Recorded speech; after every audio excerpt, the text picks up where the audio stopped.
जय हिंद दोस्तों, स्वागत है आपका हमारे YouTube चैनल स्मार्ट पाठशाला में। तो जैसा कि हम लोगों ने पिछले क्लास में सामान्य परिचय का क्वेश्चन कवर कर लिए थे और चैप्टर 1 था वो, और आज चैप्टर 2 है प्राचीन भारत का, जो कि ऐतिहासिक स्रोत है। इसका भी सारा क्वेश्चन लगभग 80 क्वेश्चन है।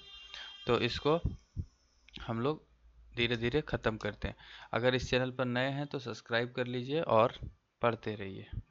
सब्सक्राइब करके बेल आइकन भी दबा दीजिएगा ताकि आपके पास जो भी वीडियो अपलोड हो तो नोटिफिकेशन चला जाए। चलिए स्टार्ट करते हैं।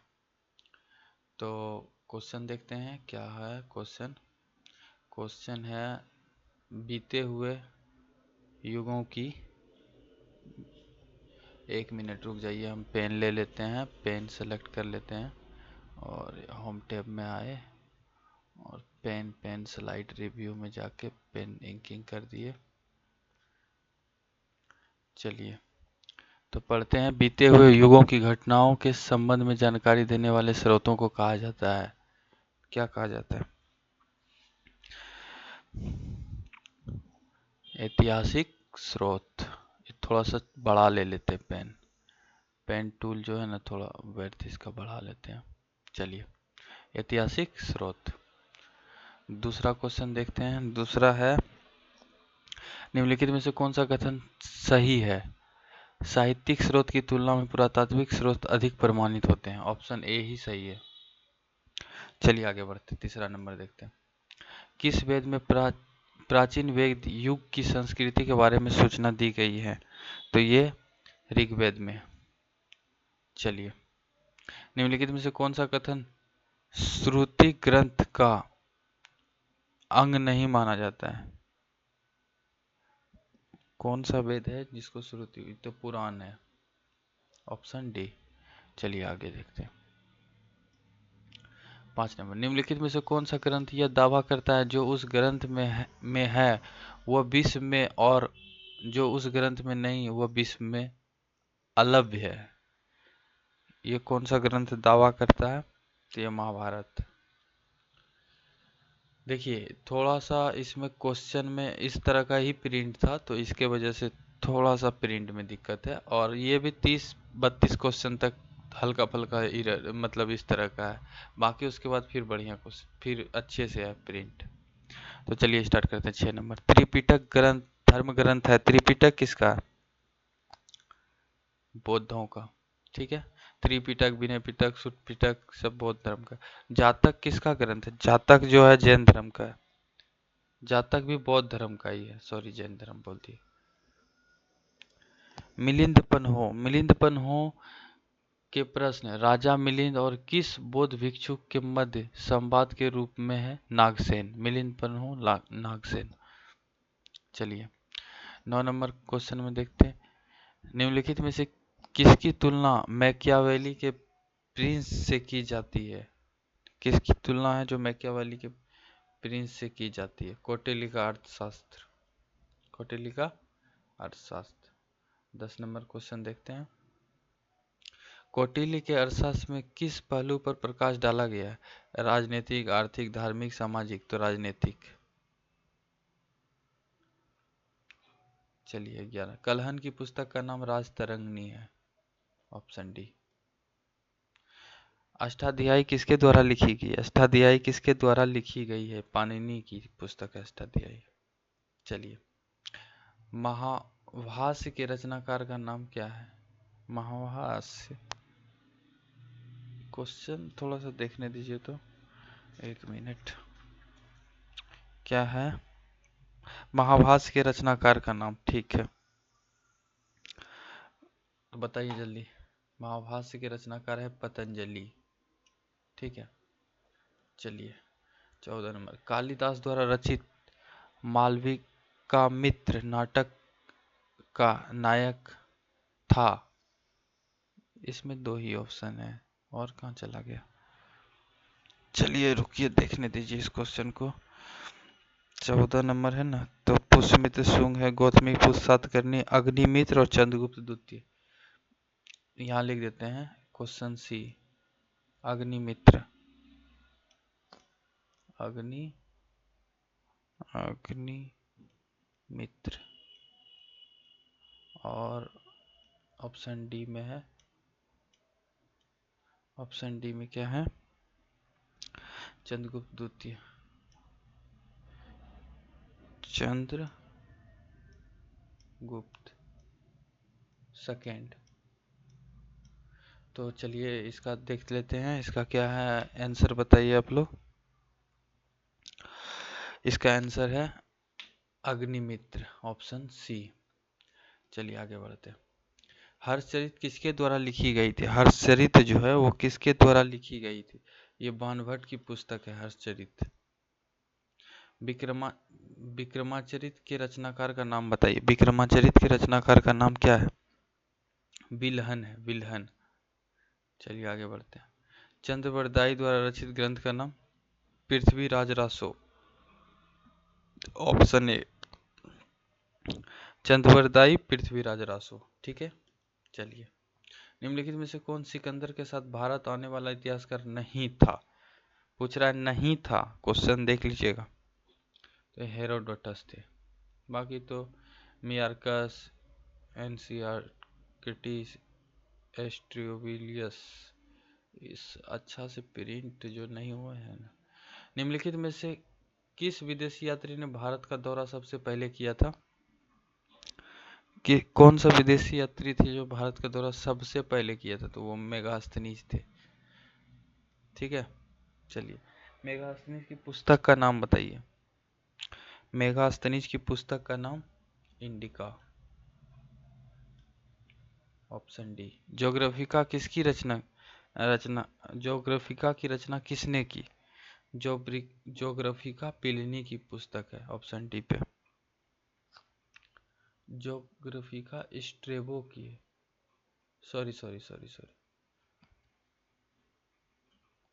स्ट्रेबो की इसमें आंसर दिया हुआ है, देख लेते एक बार, रुकिए।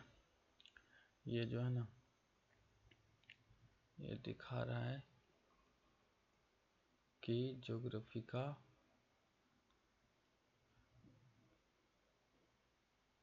स्ट्रेबो का ही दिखा रहा है, ऑप्शन सी ही है, ठीक है, स्ट्रेबो।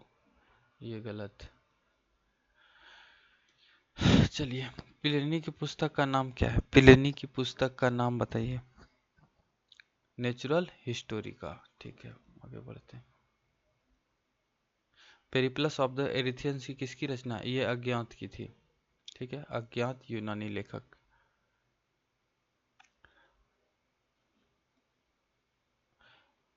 फायान कहाँ का निवासी था? फायान जो है वो कहाँ का था? चीन का था। चलिए, फायान किसके शासनकाल में भारत आया था? फायान जो है वो किसके शासनकाल में भारत आया था? चंद्रगुप्त द्वितीय के शासन।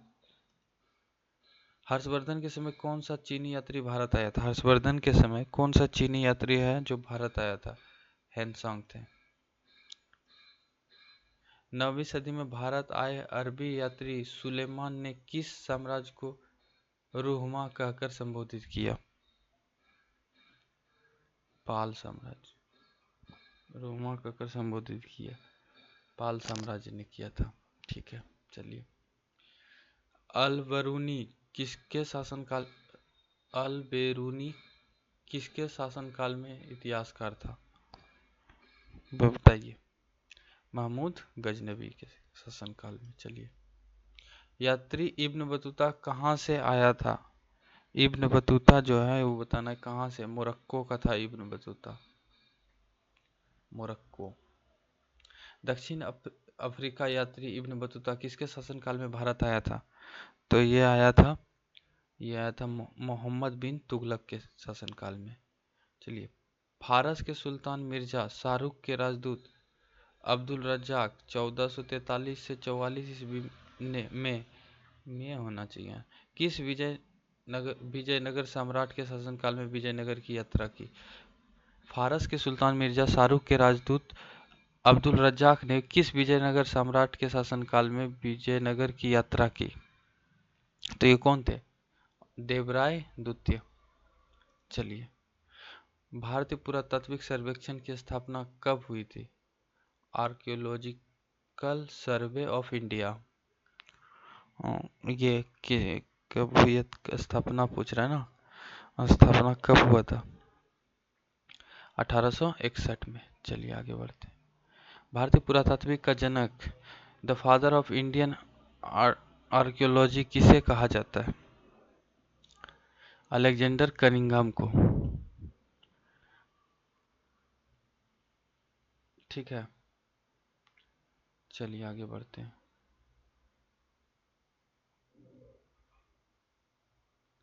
तो 34 होना चाहिए। 34 नंबर क्वेश्चन। निम्नलिखित विद्वानों में हड़प्पा सभ्यता का सर्वप्रथम खोजकर्ता कौन था? हड़प्पा सभ्यता का सर जॉन मार्शल थे। ओहो हो, सॉरी सॉरी, ये दयाराम साहनी थे। खोजकर्ता उत्खननकर्ता होना चाहिए, यह क्वेश्चन भी उसी टाइप का पूछता है। चलिए देखते हैं इसको। गलत, ये गलत है। वनडे एग्जाम के लिए भारी। हड़प्पा सभ्यता की खोज किस वर्ष में हुई थी? हड़प्पा सभ्यता की खोज किस वर्ष हुई थी? 1921 में हुई थी। चलिए, सिंधु घाटी सभ्यता को खोज निकालने में जिन दो भारतीयों का नाम जुड़ा है वे हैं दयाराम साहनी, एकदम रखाल दास बनर्जी, जॉन मार्शल एवं माधव स्वरूप। तो कौन है इसमें? दयाराम साहनी और रखाल दास आर.डी. बनर्जी। ठीक है, चलिए 37। हड़प्पा एवं मोहनजोदड़ो की पुरातात्विक खुदाई के प्रभारी थे, कौन थे? हड़प्पा और मोहनजोदड़ो के सर जॉन मार्शल पुरातात्विक खुदाई के प्रभारी थे। अच्छा। न्यूमेस्मेटिक क्या है? न्यूमेस्मेटिक सिक्कों एवं धातुओं का होगा। ठीक है, चलिए आगे बढ़ते हैं। एशिया माइनर स्थित बोगाज कोई का महत्व इसलिए है कि वहां से जो अभिलेख प्राप्त हुए हैं उनमें 4 वैदिक देवता इंद्र, वरुण, मित्र एवं नासत्य का उल्लेख मिलता है। तो ये कौन है? यही है। चलिए, अशोक के शिलालेख को पढ़ने वाला प्रथम अंग्रेज शासक कौन था? अंग्रेज कौन था? वही हो गया। तो कौन थे? जेम्स प्रिसेप। चलिए आगे बढ़ते हैं। अशोक के अधिकांश अभिलेख किस भाषा व लिपि में है? अधिकांश जो है इनका अभिलेख किस भाषा व लिपि में है? प्राकृत व ब्राह्मी। ठीक है। कहाँ से अशोक के द्विभाषाई ग्रीक एवं आरमाइक अभिलेख प्राप्त हुए हैं? कहाँ से हुए हैं? सर-ए-कुना, कंधार से। ठीक है। अशोक के मनसेरा पाकिस्तान एवं शाहबाजगढ़ी पाकिस्तान से प्राप्त शिलालेख में किस लिपि का प्रयोग किया गया है? किस लिपि का किया है? खरोष्ठी का किया है। ठीक है, आगे बढ़ते हैं। प्राचीन भारत में कौन सी एक लिपि दाईं से बाईं ओर लिखी जाती है? प्राचीन भारत में ये खरोष्ठी है। हेलियोडोरस का बेसनगर अभिलेख संदर्भित है? कहाँ है? केवल वासुदेव से। यूपीएससी 1999 में पूछा है ना। निम्नलिखित में से कौन सा अभिलेख कलिंग नरेश खारवेल से संबंधित है? ये हाथी गुफा अभिलेख है। चलिए, सर्वप्रथम भारत में विशुद्ध संस्कृत भाषा में लंबा अभिलेख किस राजा द्वारा जारी किया गया था? शक क्षत्रप रुद्रदामन द्वारा। ठीक है, चलिए। काव्य शैली का प्राचीनतम नमूना किसके अभिलेख में मिलता है? ये मिलता है रुद्रदामन के अभिलेख में। 49 नंबर देखते हैं। निम्नलिखित में से किस अभिलेख में चंद्रगुप्त मौर्य और अशोक दोनों का उल्लेख किया गया? महाक्षत्र रुद्रदामन जूनागढ़ अभिलेख। ठीक है। समुद्रगुप्त की सैनिक उपलब्धियों का वर्णन उसके किस अभिलेख में है? किस अभिलेख में है? जल्दी बताइए, जल्दी जल्दी जल्दी जल्दी। प्रयाग के। ठीक है,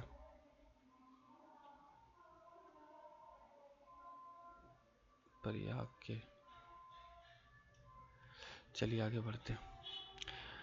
प्रयाग प्रशस्त्री अभिलेख का लेखन हरिपेन किस शासक का दरबारी कवि था? किस शासक का दरबारी कवि था? समुद्रगुप्त का। चलिए 52 नंबर। महरौली दिल्ली स्थित लौह स्तंभ का निर्माण किस सदी में हुआ? किस सदी में हुआ ये पूछ रहा है। चौथी सदी, चतुर्थ सदी ईस्वी में हुआ है। ठीक है। दिल्ली के महरौली के कुब्बत उल इस्लाम मस्जिद के प्रांगण में स्थित प्रसिद्ध लौह स्तंभ किसकी स्मृति में है? किसकी स्मृति है? किसकी स्मृति है? चंद्र की। चलिए, सती प्रथा का पहला पुरातात्विक उल्लेख कहाँ मिलता है? सती प्रथा का जो है पहला, वो एरन अभिलेख से मिलता है। चलिए 55 नंबर। एरन अभिलेख का संबंध किस शासक से है? एरन अभिलेख का संबंध किस शासक से है? भानुगुप्त से है। ठीक है, आगे बढ़ते हैं। एहोल प्रशस्त्री का रचयिता रवि कीर्ति किस चालुक्य शासक का दरबारी कवि था? किस शासक का दरबारी कवि था? पुलकेशिन द्वितीय का था। चलिए आगे बढ़ते हैं। हर्ष एवं पुलकेशिन द्वितीय के मध्य हुए संघर्ष की जानकारी कहाँ से मिलता है? एहोर अभिलेख से ही मिलता है दोस्तों। चलिए, कवि कालिदास के नाम का उल्लेख किस लेख में हुआ है? नाम का जो उल्लेख है वो किस लेख में? एहोल के उत्कीर्ण लेख में। ठीक है। अभिलेख को ऐतिहासिक प्राकथन के साथ प्रारंभ करने की परंपरा का सूत्रपात किसने किया? किसने किया था? किए थे राजा प्रथम ने। चलिए आगे बढ़ते हैं। कहाँ से प्राप्त अभिलेख में महासभा की कार्य प्रणाली के विषय में विस्तृत जानकारी मिलती है?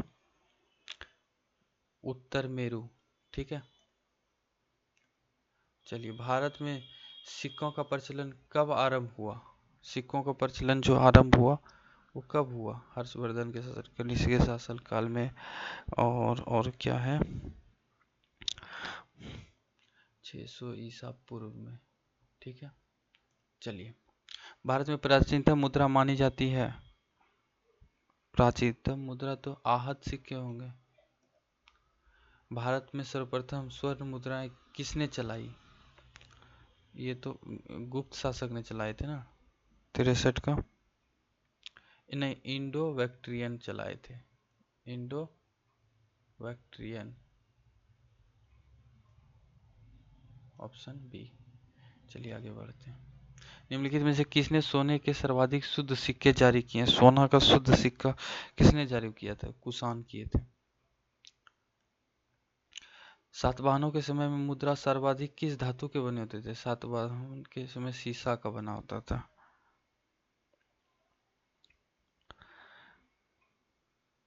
चलिए आगे बढ़ते हैं। तो निम्नलिखित में से किसने बड़े पैमाने पर स्वर्ण मुद्राएं चलाई थी? कुषाण शासकों ने चलाई थी। ठीक है। सोने के सर्वाधिक सिक्के किस काल में जारी किए गए? सर्वाधिक पूछ रहा है, गुप्त काल में किए थे। निम्नलिखित में से किस स्थल में रोमन सिक्के मिले हैं? रोमन सिक्के मिले हैं अरिकामेंडू। ठीक है। भीमबेटका किसके लिए प्रसिद्ध है? भीमबेटका जो है वो किसके लिए प्रसिद्ध है? गुफाओं के चित्र शैली के लिए। प्राचीन काल में भारत के लोग वर्मा को किस नाम से जानते थे? स्वर्ण भूमि के नाम से जानते थे। अंकोर वाट कहाँ स्थित है? अंकोर वाट कहाँ स्थित है? कंबोडिया में। प्लिनी की मूल कृति नेचुरल हिस्ट्री किस भाषा में रचित है? लैटिन भाषा। चलिए, चर्चनामा सिंध का इतिहास है और मूल रूप से किस भाषा में लिखा गया? अरबी में। भारत के सांस्कृतिक इतिहास के संदर्भ में इतिवृत्तों राजवंशी इतिहास इतिहासों तथा वीर गाथाओं को कंठस्थ करना निम्नलिखित में से किसका व्यवसाय था? ये था मगध का। मगध को मागध लिखते। चीनी यात्री संयुगन ने भारत यात्रा की थी, कब की थी? 518 से 522। ठीक है। महाभारत युद्ध के लिए 3101 ईसा पूर्व तिथि का उल्लेख निम्नलिखित में से किस अभिलेख में हुआ है? पुलकेशिन द्वितीय का ऐहोर अभिलेख में। रावातक अभिलेख संबंधित है, रावातक संबंधित है कनिष्क से। भारतवर्ष के लिए इंडिया शब्द का प्रयोग सर्वप्रथम किसने किया है? हेरोडोटस ने। किसने ब्राह्मी एवं खरोष्टी लिपियों को उद्वाचित किया है? किसने किया? जेम्स प्रिसेप ने। निम्नलिखित में से किसने प्राचीन भारत की कौन सी लिपि दाहिनी से बाईं ओर लिखी जाती है? कौन सी लिपि लिखी जाती है? खरोष्टी। तो चलिए दोस्तों, आज का ये सेशन समाप्त हुआ और मिलते हैं नेक्स्ट वीडियो में। और तब तक के लिए आप इस चैनल को सब्सक्राइब कर लीजिए और बेल आइकन दबा दीजिए ताकि डेली अपडेट आपको मिलते रहे। चलिए, जय हिंद, जय भारत।